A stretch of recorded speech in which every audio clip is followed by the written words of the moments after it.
الحمد لله رب العالمين والصلاة والسلام على سيدنا محمد وعلى آله وصحبه أجمعين أما بعد فأعوذ بالله من الشيطان الرجيم بسم الله الرحمن الرحيم إذا عرض عليه بالعشي الصافنات الجياد فقال إني أحببت حب الخير عن ذكر ربي حتى توارت بالحجاب ردوها علي فطفق مسحا بالسوق والأعناق قال نبينا محمد رسول الله صلى الله عليه وسلم فصلي صلاة مودع أو كما قال عليه الصلاة والسلام அளவற்ற அருளாளன் நிகரில்லான் உடையவன் இல்லாமல் அல்லாஹுவை போற்றி புகழ்ந்தவனாக உயிரிலும் மேலான முஹம்மது ரசூலுல்லாஹி ஸல்லல்லாஹு அலைஹி வஸல்லம் அவர்கள் மீதும் அவர்களின் பரிசுத்தமான தோழர்கள் குடும்பத்தினர்கள் நம் அனைவர்கள் மீதும் அல்லாஹுவின் பேரருளும் பெரும் கருணையும் வந்து சேரட்டுமாக. வாக்கியமான ரமலானுடைய நாட்களில் நாம் செய்த எல்லா நல்ல அமல்களையும் அல்லாஹு தஆலா கபூல் செய்வானாக. நம்முடைய பாவங்களை அல்லாஹ் பொறுத்து அருள் மஃபிரத்தை வழங்கி அருள் புரிவானாக. அவனுடைய அருள் பெற்ற நல்லடியார்களுடைய கூட்டத்தில் சாலிஹீன்களுடைய கூட்டத்தில் அல்லாஹ் நம் அனைவர்களையும் அல்லாஹ் சேர்த்து வைப்பானாக. மிச்சமிருக்கிற ரமலானுடைய நாட்களை பயனுள்ளதாக பாக்கியமானதாக கழிக்க அல்லாஹ் தௌஃபீக் செய்வானாக. நம்முடைய நோன்பை, நம்முடைய தொழுகைகளை, ஜக்காத்தை, சதகாவை, இஸ்திக்ஃபார், ஸிக்ர், துஆ என்ற என்னென்ன வணக்கங்களை நாம் செய்தோமோ அல்லாஹ்வுக்கு பொருத்தமாக அல்லாஹ் அந்த அமல்களை அல்லாஹ் இஹ்லாஸாக அல்லாஹ் ஆக்கி தருவானாக. முழுமையான உடல் ஆஃபியத்தை அல்லாஹ் நமக்கும் நம் குடும்பத்திற்கும் அல்லாஹ் நசீபாக்குவானாக. மருத்துவமனை கஷ்டங்கள், சிரமங்கள், செலவுகள், தொடர்புகள், கொடிய நோய்கள், கெட்ட மரணங்களை விட்டும் அல்லாஹு தஆலா நம்மையும் நம் குடும்பத்தையும் அல்லாஹ் பாதுகாப்பானாக. இன்றைய தினம் நாம் ஓதிய கேட்ட அனைத்து இறைவசனங்களுக்கும் நிறைவான நல்ல கூலியை அல்லாஹ் வழங்கி அருள் புரிவானாக. கண்ணியமிக்க முஃமினீன்களே, அல்லாஹ் நல்லடியார்களே, நேற்றைய தினம் நபியுல்லாஹ் சுலைமான் அலைஹிஸ்ஸலாத்தினுடைய வரலாறு சபா என்ற சூறாவில் சொல்லப்பட்டது. அவர்களுடைய பணிகள் வாழ்நாளின் நிறைவில் பைத்துல் முகத்தஸை கட்டிய விஷயத்தில் சுலைமான் அலைஹிஸ்ஸலாம் செய்த துஆக்கள், இதை பற்றியெல்லாம் தஃசீர்களுடைய வார்த்தைகளில் நாம் ஒரு சில செய்திகளை தெரிந்து கொண்டோம். இன்றைக்கு ஓதப்பட்ட சூரத்து சாதிலே அல்லாஹு தஆலா சுலைமான் அலைஹிஸ்ஸலாத்தினுடைய வாழ்க்கையினுடைய ஒரு பகுதியை அல்லாஹ் குறிப்பிடுகிறார். இவ்வளவு வசதி வாய்ப்புகள் இருந்தும், இவ்வளவு பெரிய ஆட்சி செய்தும் கூட சுலைமான் அலைஹிஸ்ஸலாத்தினுடைய வாழ்க்கையில எப்பொழுதுமே தொழுகை தப்பி போனதே கிடையாது என்று அல்லாஹ் குறிப்பிடுகிறார். இவ்வளவு பெரிய வேலைகளுக்கு மத்தியிலேயும் கூட என்ன வேலையாக இருந்தாலும் உலகத்தையே ஆட்சி செய்கிற சுலைமான் அலைஹிஸ்ஸலாம் வாழ்நாளில் தொழுகையை தவற விட்டது கிடையாது. நம்ம சின்ன சின்ன காரணங்களுக்காக வேண்டி தொழுகை தப்பி போறதற்கான காரணங்களை நம்ம என்ன சொல்ல முடியும்? நான் வேலையினால இருந்தேன், அதனால முடிஞ்சிருச்சு, இதனால முடியல, இப்படி என்ன காரணங்களை நாம சொல்றோமோ அந்த காரணங்களை எல்லாம் அல்லாஹு தஆலா நபி சுலைமான் அலைஹிஸ்ஸலாத்தோடு ஒப்பிட்டு அல்லாஹு தஆலா நம்மிடத்திலே கேட்பார். அவர்களை விடவா நாம் அதிகமான வேலைப்பளுவுல மாட்டிக்கொண்டோம், அல்லது அவர்களை விடவா ஈடுபாடு? ஒரு உலகத்தையே கையில வச்சிருக்கிற ஒருத்தர் ஜின்னுகளை, பறவைகளை, அப்படி பிரம்மாண்டமான படைப்புகளை கையில வச்சிருக்கிற சுலைமான் அலைஹிஸ்ஸலாம் எந்த இடத்திலேயும் ஒரு வக்து தொழுகை கூட சுலைமான் நபிக்கு தப்பி போனது கிடையாது. அல்லாஹ் சொன்னா அப்படி ஒண்ணு ஏற்பட்டுச்சுங்க. அல்லாஹ் சூரத்து சாத்ல அல்லாஹ் இது உரிது அலைஹி பில் அஷி சாஃபினாத்துல் ஜியாத், அப்படியே லைன் கட்டி வரிசையாக நிற்கக்கூடிய கண்ணு கட்டிய தூரம் வரைக்கும் நிற்கிற குதிரைகள், போருக்காக நிறுத்தி வைக்கப்பட்ட குதிரைகள், அதனுடைய பிரம்மாண்டத்தை அப்படியே பார்வையிட்டுக் கொண்டே வருகிறார்கள். அப்ப அதை பார்வையிட்டுக்கிட்டே வந்ததுனால ஒரு மாலை நேரத்தில் என்று அல்லாஹ் தஆலா சொல்றான், அஸருடைய தொழுகையினுடைய நேரம். அப்ப அஸருடைய நேரம் அப்படியே பார்வையிட்டுக்கிட்டே வந்ததுனால கொஞ்சம் அதுல கவனக்குறைவாக இருந்துட்டாங்க. வாழ்க்கையில ஒரே ஒரு தடவை அப்படி நடந்து போச்சு. பார்க்கறாங்க, சூரியன் மறைஞ்சிருச்சு, அஸருடைய நேரம் முடிஞ்சிருச்சு. சுலைமான் அலைஹிஸ்ஸலாத்துக்கு தாங்க முடியல. அல்லாஹ் தஆலா சொன்னா, இன்னி அஹ்பப்து ஹுப்பல் கைரி அன் ஸிக்ரி ரப்பி, பிரம்மாண்டமான இந்த என்னுடைய படைகள், குதிரை படைகள் என் ரப்பனுடைய தொழுகையை விட்டு என்ன மறக்க வச்சிருச்சு. ருத்தூஹா அலைய, அத்தனை குதிரைகளையும் என்னிடத்திலே கொண்டு வாருங்கள் என்று சொல்லி ஃபதஃபிக மஸ்ஹம் பிஸ்ஸூக், எல்லாத்தையும் குர்பானி கொடுத்துட்டாங்க. ஆடு மாடு ஒட்டகம் தான் நம்ம குர்பானி கொடுப்போம். சுலைமான் அலைஹிஸ்ஸலாத்துடைய காலகட்டத்தில் குதிரைகளுடைய குர்பானியும் இருந்துச்சு. குர்பானின்னா குர்பானி பொருட்களை சாப்பிடுறது இந்த உம்மத்துக்கு மட்டும்தான் அல்லாஹ் ஹலாலாக்கி தந்தான். கடந்த சமுதாயத்தில் எல்லாம் குர்பானி பிராணிங்கிறது அது நமக்கு ஹலால் கிடையாது. அவங்களுக்கு தக்குலுஹுன்னா அல்லாஹ் குர்ஆன்ல சொல்றான், அவங்க குர்பானி கொடுத்துட்டா வானத்துல இருந்து நெருப்பு அதை சாப்பிட்டு போயிடுங்கிறான் அல்லாஹ் தஆலா. அப்ப அந்த குர்பானிங்கிறது சுலைமான் அலைஹிஸ்ஸலாத்துடைய காலகட்டத்தில் குதிரைகளுடைய குர்பானி இருந்துச்சு. எனவே ஒரு அசனுடைய தொழுகை வாழ்க்கையில தப்பி போனதற்காக மிக பிரம்மாண்டமான தங்களுடைய குதிரை படைகள் முழுவதையும் சுலைமான் அலைஹிஸ்ஸலாம் குர்பானி கொடுத்தார்கள் என்று அல்லாஹ் தஆலா குர்ஆன்ல சொல்றான். கண்ணியமிக்க மேலான பெருமக்களே, தொழுகை இந்த உம்மத்தினுடைய பெரிய சொத்து. நபிகள் நாயகம் ஸல்லல்லாஹு அலைஹி வஸல்லம் 5 வக்து தொழுகைகளை அல்லாஹ் தஆலாவின் மூலமாக நமக்கு பெற்று தந்தார்கள். ஒரு வக்து தொழுகை தான் சுலைமான் அலைஹிஸ்ஸலாத்திற்கு அல்லாஹ் தரப்பட்டுச்சு. அப்போ கடந்த காலங்களில் ஒரு வக்து தரப்பட்டுச்சு. இந்த உம்மத்திற்கு 5 வக்து தொழுகைகள், அதிலும் குறிப்பாக அசருடைய தொழுகையிலேயே ரொம்ப முக்கியமான தொழுகை அசருடைய தொழுகை. ஸல்லல்லாஹு அலைஹி வஸல்லம் சொன்னாங்க, கபர்ல கொண்டு வந்து ஒரு மையத்தை வைக்கப்பட்ட உடனே முதல்ல அல்லாஹ் கபர்ல காட்டுவது சூரியன் மறைகிற காட்சியை தான் காட்டுவான். ஒரு நல்ல மூமின் முதல்ல அந்த காட்சியை பார்த்த உடனே சொல்லுவாராம், இல்ல நான் அசர் தொழுகணும், சூரியன் மறைய போகுதுன்னு சொல்லி கபூர்ல சொல்லுவாராம். மலக்கும் போது சொல்லுவாங்க, இல்ல நீங்க ஆசிரத்துக்கு வந்துட்டீங்க, உங்களுக்கு இங்க தொழுகை கிடையாது என்று சொல்லி கேள்விக்கு பதில் தான் நீங்க சொல்லணும் என்று சொல்வார்கள். அவ்வளவு தூரம் தொழுகை மேல பிடிப்புள்ளவங்க கபருக்கு போன உடனேயும் கூட இந்த தொழுது பழக்கப்பட்டவங்க கபருக்கு போன உடனே அல்லாஹ் முதல்ல இவர் தொழுகையில எவ்வளவு ஈடுபாடா இருக்கிறாரு அப்படிங்கிறத காட்டுறதுக்கு அல்லாஹ் சூரியன் மறைகிற காட்சியை தான் அல்லாஹ் காட்டுவான். முஸ்லிமத்துல ஷம்ஸ், அப்ப சூரியன் மறைகிறத பார்த்த உடனே இவர் என்ன செய்யறாரு, அசருடைய வக்து முடிய போகுது, நான் அசர் தொழுகணும் என்று அவர் சொல்றாருங்கிற அந்த காட்சியை அல்லாஹ் தஆலா நபிகள் நாயகம் ஸல்லல்லாஹு அலைஹி வஸல்லம் மூலமாக அல்லாஹ் தஆலா சொன்னான். பெருமக்களே, அந்த அளவு தூரம் அசருடைய தொழுகை அல்லாஹ் குர்ஆன்ல சொல்ற மாதிரி ஹாஃபிது அலஸ்ஸலா, எல்லா தொழுகைகளிலும் பேணுதலா இருங்க, குறிப்பாக வஸ்ஸலாத்தில் உஸ்தா, நடுத்தொழுகையில பேணுதலாக இருங்க. அதாவது நடுத்தொழுகை என்பது ஃபஜ்ர், லுஹர், இந்த பக்கம் மக்ரிப், இஷா.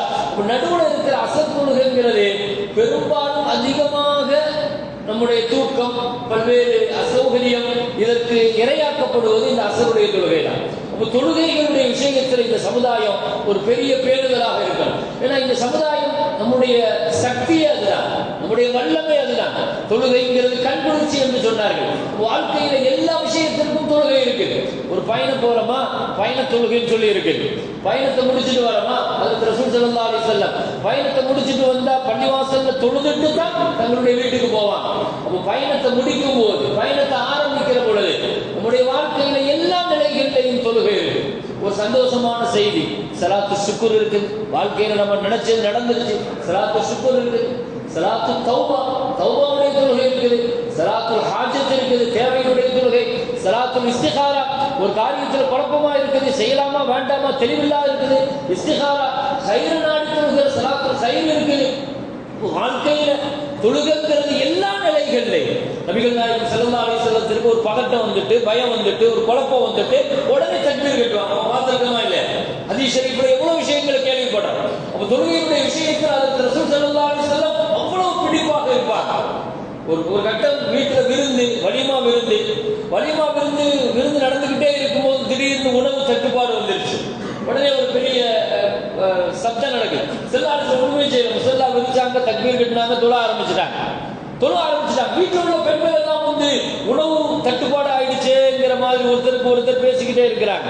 செல்லாரு எதையும் கண்டுக்காம தொழ ஆரம்பிச்சுட்டாங்க. தொழுது முடிச்சுட்டு சலாம் வாங்கின உடனே குடும்பத்துக்காரங்களை கூப்பிட்டாங்க.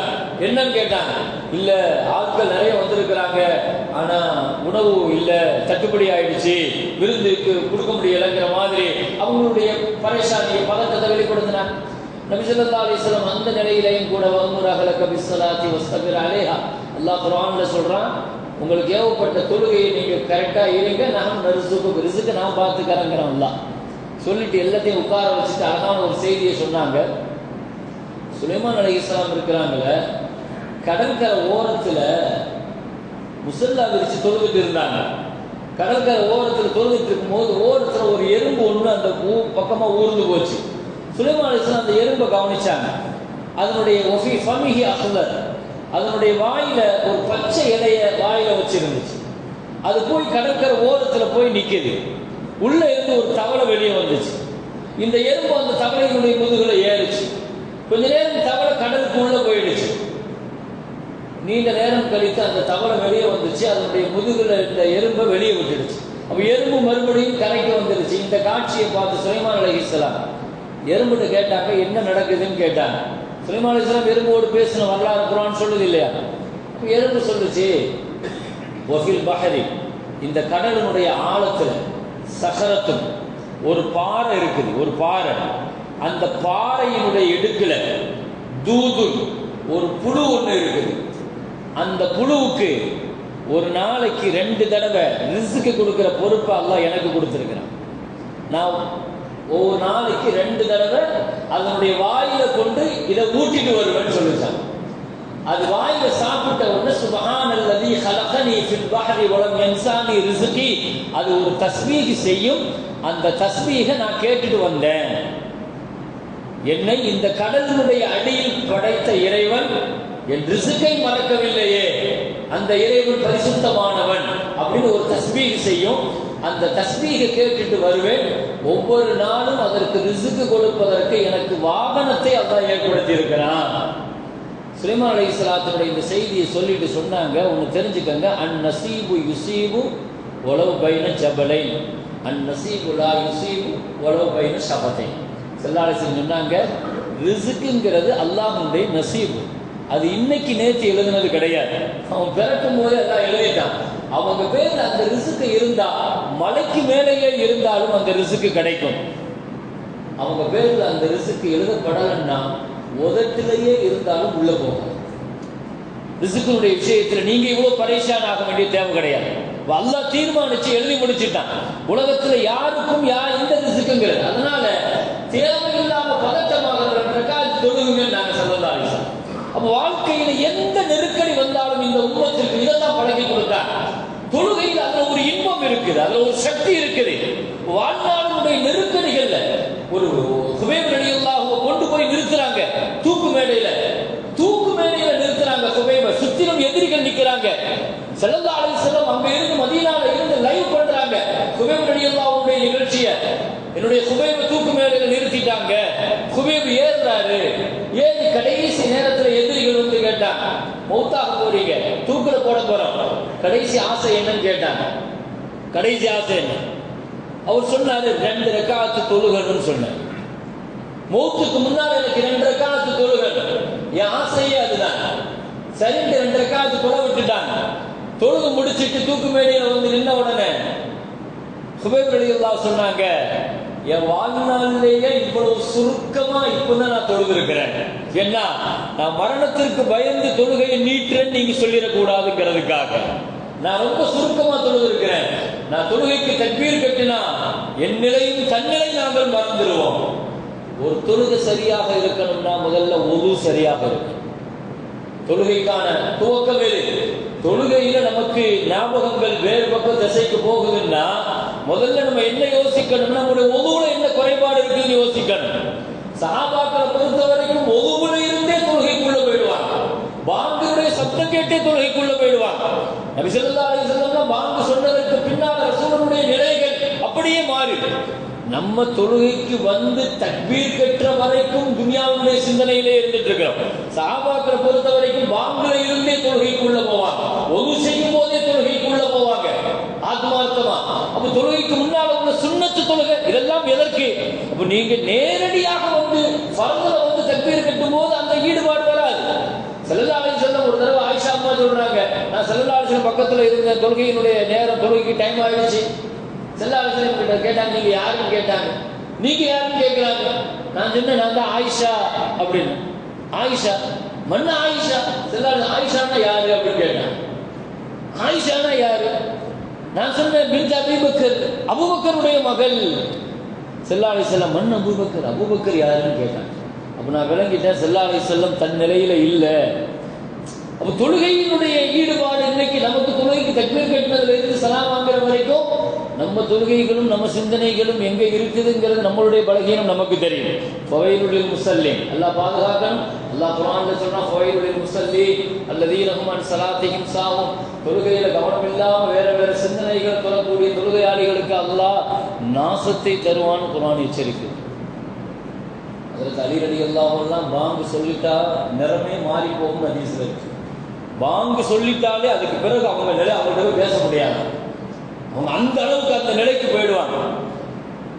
ஒரு கட்டத்தில் ஒருத்தர் வந்து கேட்டாரு, இந்த ஆயத்து இறங்கின உடனே என்ன யா ரசூலல்லாஹ் ஃபவைலுல் லில் முஸல்லீன், தொழுகையாளிக்கு நரகம் இருக்குது, வேற கவனம் தொழுகையில் வரக்கூடாதுன்னு இருக்குது, அப்படி எங்களால் தொழ முடியல யா ரசூலல்லாஹ், அப்படி தொழுதா தொழுகை கபூலாகுமா அப்படின்னு வந்து கேட்கும்போது அது அலி ரலியல்லாஹு சொன்னாங்க, தோழரே அல்லாஹ்வுடைய சிந்தனை இல்லாத தொழுகை அது என்ன தொழுகை, அல்லாஹ் ஏற்றுக்க மாட்டான் அப்படின்ட்டாங்க அலி ரலியல்லாஹு. ஸல்லல்லாஹு அலைஹி வஸல்லம் அலி ரலியல்லாஹு கூப்பிட்டு சொன்னாங்க, அலியே உங்களால் அப்படி தொழுவீங்களான்னு கேட்டாங்க. உங்களால் அப்படி தொழ முடியுமா? தக்பீர் கட்டினதுல இருந்து சலாம் வாங்கின வரைக்கும் வேற எந்த சிந்தனையும் வரக்கூடாது, தொழுவீங்களான்னு கேட்டாங்க. தொழுவ யார சொல்லலாம், தொழுவுங்க பார்ப்போம், 2 ரக்காத் ரொம்ப வேண்டாம், 2 ரக்காத் தொழுவுங்க. அலி ரலியல்லாஹு கேட்டாங்க, அப்படி தொழுதுட்டா என்ன கொடுப்பீங்கன்னு கேட்டாங்க.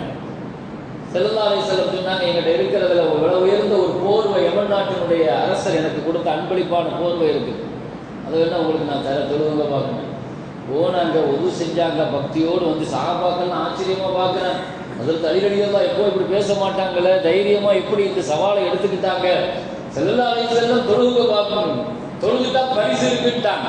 வந்து ஒது செஞ்சுட்டு எல்லாருக்கும் முன்னாலே வந்து தக்பீர் கட்டி 2 ரக்காத் தொழுது முடிச்சுட்டாங்க. முடிச்சுட்டு ஸல்லல்லாஹு அலைஹி வஸல்லம் பக்கத்தில் வந்து உட்கார்ந்தாங்க. என்ன அலி தொழுதுட்டீங்களான்னு கேட்டாங்க. யா ரசூலல்லாஹ் உங்கள்கிட்ட சொல்லிட்டு போய் பக்தியா முழுமையா நான் ஒது செஞ்சேன், செஞ்சுட்டு தக்பீர் கட்டினேன், வஜ்ஜத்து ஓதுனேன், சனா ஓதுனேன், ஃபாத்திஹா ஓதுனேன், ரக்காத்து சஜத்து, முதல் ரக்காத்துல ருக்கு செஞ்சேன், சுஜூது செஞ்சேன், எனக்கு அல்லாஹ்வுடைய சிந்தனை மட்டும்தான், வேற எந்த சிந்தனையும் எனக்கு தொழுகையில இல்லை. முதல் ரக்காத்து கம்ப்ளீட் பண்ணிட்டேன், 2வது ரக்காத்துக்கு எழுந்திருச்சேன், ஃபாத்திஹா ஓதுனேன், சூரா ஓதுனேன், ருக்குவும் செஞ்சுட்டேன். ருக்குவிலிருந்து எழுந்திருக்கும் போது நீங்க ஒரு போர்வை தரேன்னு சொன்னீங்கல்ல அப்படின்னு எனக்கு போர்வை ஞாபகம் வந்துருச்சு அப்படின்னா. எங்க இருந்துதான் சைத்தான் அதை கொண்டு வருவான்னு தெரியாது தொழுகையில, அது வரைக்கும் இல்லை. அபூ ஹனீஃபா ரஹ்மத்துல்லாஹ் சொல்லுவாங்க, அவன் பாங்க கேட்டா சைத்தான் ஓடுவான், ஆனா தொழுதுட்டா சஃப்ல வந்து நின்றுவான். சைத்தானுக்கு பாங்கு தான் பயமே தவிர தொழுகை பயம் கிடையாது. தொழுகைக்கு உள்ள அவன் சேட்டை பண்ணுவான், தொழுகைக்குள்ள எல்லா கவனத்தையும் கொண்டு வருவான்.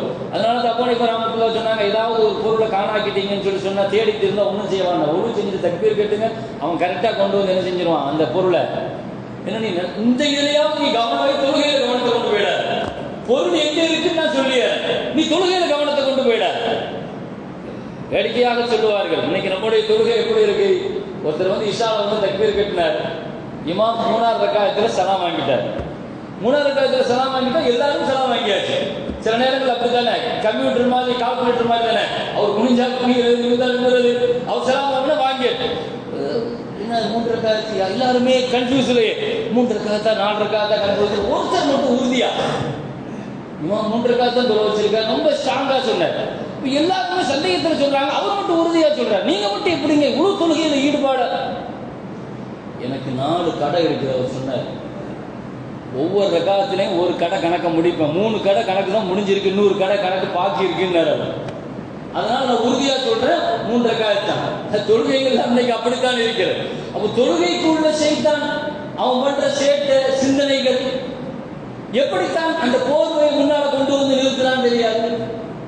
ஒரு முஸ்லீம்கிட்ட வந்து ஒரு பாதிரி வந்து கேட்டார், உங்க தொழுகை புனிதமானதா எங்க வணக்கம் புனிதமானதா? ஒரு டிபேட் நடந்துச்சு, விவாதம், ஒரு கிறிஸ்துவுக்கு ஒரு முஸ்லீமுக்கு. அப்ப அந்த முஸ்லீம் அறிஞ்ச எங்க வணக்கம் தான் சிறந்தது இல்லை. அப்ப அவர் சொன்னார், இல்ல எங்க வணக்கம் தான். அந்த பாதிரி சொன்னார், எப்படி சொல்றீங்க? எங்க வணக்கத்துல வந்து சைத்தான் வந்து உள்ள வர முடியாது, வணக்கம் வந்து பரிசுத்தமானது. உங்க வணக்கத்துக்குள்ள சைத்தான் உள்ள வருவானான்னு கேட்டார் அவர், அந்த பாதிரி. ஆமா, எங்க வணக்கத்துக்குள்ள சைத்தான் உள்ள வருவான், அவன் உள்ள வர அளவுக்கு எல்லாம் அலோட் பண்ணியிருக்கிறான்.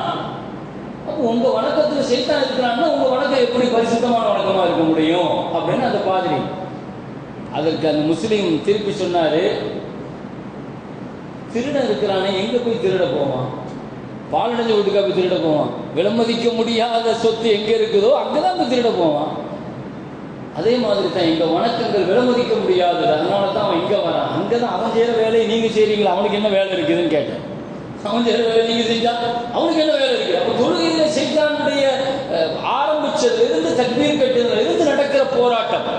அதற்கு அடிக்கடியா சொல்றாங்க, எங்க இருந்து தான் அந்த போர்வ சிந்தனை வந்துச்சுன்னு தெரியாது. நானும் போராடுகிறேன் திரும்ப சிந்தனையை மாற்றுறதுக்கு. கடைசி வரைக்கும் சலாம் என்னால் தொழ முடியலைன்ட்டாங்க. மற்ற நாள்லாம் ஒழுங்காக தான் தொழுவேன், உங்கள்கிட்ட சொல்லிட்டு போனதுனால தொழ முடியலைன்ட்டாங்க. ஸல்லல்லாஹு அலைஹி வஸல்லம் சொன்னாங்க, உங்களில் யாரும் 2 ரக்காத்து கூட அல்லாஹ்வுடைய சிந்தனையோடு மட்டும் தொழுகிறதுங்கிறது கஷ்டம். சைத்தான் வந்து அல்லாஹ் உள்ள கொண்டு வந்து அந்த வேலைகள் செய்யறதுக்கான வாய்ப்பு இருக்கு. அதனால நீங்க போராடுறீங்க பார்த்தீங்களா, எவ்வளவு தூரம் போராடுறீங்க, உங்களால முடிஞ்ச அளவுக்கு அந்த சிந்தனையை கொண்டு வருவதற்கான முயற்சியை நீங்க பண்ணுங்க. இவ்வளவு குறைவுடன் நம்ம தொழுகை அல்லாஹ்ட்ட ஒப்படைக்கிறதுனால சலாம் வாங்கின உடனே அஸ்தகுஃபிருல்லாஹ் அஸ்தகுஃபிருல்லாஹ் 11 தடவை என்ன செய்யுங்க, பாவம் பண்ணிக்கணும். நம்ம என்னைக்காவது யோசிச்சிருக்கிறோமா? அஸ்தகுஃபிருல்லாஹ் ஓதுவோம், நம்ம என்ன பாவத்தையா செஞ்சிருக்கிறோம்? சலாம் வாங்கின உடனே பாவம் செய்யலையே. என்ன அர்த்தம்? இவ்வளவு குறையுடன் ஷைத்தானுடைய சிந்தனைகள் உள்ள வந்து தொழுகையில் நாங்கள் என்ன செஞ்சிருக்கிறோம்? அப்ப தொழுகையினுடைய விஷயத்தில் நபிகள் நாயகம் ஸல்லல்லாஹு அலைஹி வஸல்லம் இவ்வளவு தூரம் இந்த உம்மத்தினுடைய சொத்து, நாங்க இந்த உம்மத்தினுடைய பவர் நாங்க வாழ்க்கையில இந்த சமுதாயம் அது விஷயத்துல எப்படி இருக்குதுங்கிறத நம்ம யோசிக்கிறோம் பெருமக்களே. தொழுகையில இந்த சமுதாயத்தினுடைய ஈடுபாடுகள் குறைகிற காரணத்தினால் அதனால் ஏற்படுகிற விளைவுகளை இந்த சமுதாயம் சந்தித்துக் கொண்டிருக்கிறது. முஹம்மது ஸல்லல்லாஹு அலைஹி வஸல்லத்தினுடைய வாழ்நாளினுடைய கடைசியில 17 வக்து மட்டும்தான் இந்த தொழுகை வரல. அபூபக்கர் ரலியல்லாஹு தொலை வச்சாங்க, தங்களால முடிஞ்ச அளவுக்கு தொழுகைக்கு வந்துட்டாங்க. அவங்க வர முடியாத தொழுகைங்கிறது மயக்க நிலையில இருந்தாங்கிறத ஹதீஸ்ல எழுதுறாங்க. ஸல்லல்லாஹு அலைஹி வஸல்லம் அன்னைக்கும் வஃபாத்தாகிற காலையில கூட ஃபஜ்ருக்கு தங்களுடைய திரையை நீக்கி சஹாபாக்கள் எல்லாம் சஃப்ல அணிவகுத்து தொழுகிற இந்த காட்சியை பார்த்து ஸல்லல்லாஹு அலைஹி வஸல்லம் சிரிச்சாங்க. இந்த உம்மத்தை கடைசியாக ஸல்லல்லாஹு அலைஹி வஸல்லம் பார்த்தது எல்லாரும் சஃப்ல தொழுகையாளியா நிற்கும் போது பார்த்து சிரிச்சாங்க. இப்படி இருக்கணுங்கிறதுக்காக தான் நான் இவ்வளவு கஷ்டப்பட்டேன், பாடுபட்டேன்னு சந்தோஷமா சிரிச்சுட்டு திரையை மூடினாங்க. அதுக்கு பிறகு ஸல்லல்லாஹு அலைஹி வஸல்லம் இந்த உம்மத்தை பார்க்கணும். அப்ப இந்த உம்மத்தை கடைசியாக பார்த்தது தொழுகையிலே தான் பார்த்தாங்க. எனவே இந்த உம்மத்தினுடைய பெரும் சொத்து என்பதை அதற்கு ரசூலுல்லாஹி ஸல்லல்லாஹு அலைஹி வஸல்லம் இந்த உம்மத்திற்கு புரிய வைத்தார்கள். எனவே அப்படிப்பட்ட தொழுகை நாளை முதலாக கேள்வி கணக்கு உட்படுத்தப்படுகிற முதல் அதுதான் ஹதீஸ்ல வருது இல்லையா, அதுக்கு பதில் சொன்னா மட்டும்தான் மற்ற விஷயங்களுக்கு பதில் சொல்ல முடியும். தொழுகைக்கே பதில் சொல்ல முடியலன்னா மற்ற காரியங்களுக்கு பதில் சொல்ல முடியாது. நல்லா பாதுகாக்கணும். எனவே எந்த நிலையிலும் தொழுகை மன்னிக்கப்பட்டதல்ல. தொழுகை சுருக்கப்பட்டு 4 ரக்காத்து 2 ரக்காத்து தொழுகுங்க. பயணத்துல 2 ரக்காத்து தொழுகுங்க. நிக்க முடியல உட்கார்ந்து தொழுகுங்க, உட்கார முடியல படுத்து தொழுகுங்க, படுத்து கூட தொழுக முடியல. ஒரு கட்டத்துல கண்ணால சைகை செய்து தொழுகுங்க, கண்ணால சைகை செய்ய முடியல. இதயத்தாலையாவது தொழுகிற மாதிரி நினைங்கன்னு மார்க்கம் சொல்லுங்க. எந்த இடத்திலையும் அதை விடுவதற்கான அனுமதி கிடையவே கிடையாது. தொழுகையுடைய விஷயத்தில் மட்டும் அல்லாஹ் அவ்வளவு உறுதியாக இருக்கிறான். இல்லாமல் ரப்பல் ஆலமீன் தொழுகையில் பேணுதல் உள்ளவர்களாக அல்லாஹ் நம்மை ஆக்குவானாக. அல்ஹம்துலில்லாஹி ரப்பில் ஆலமீன்.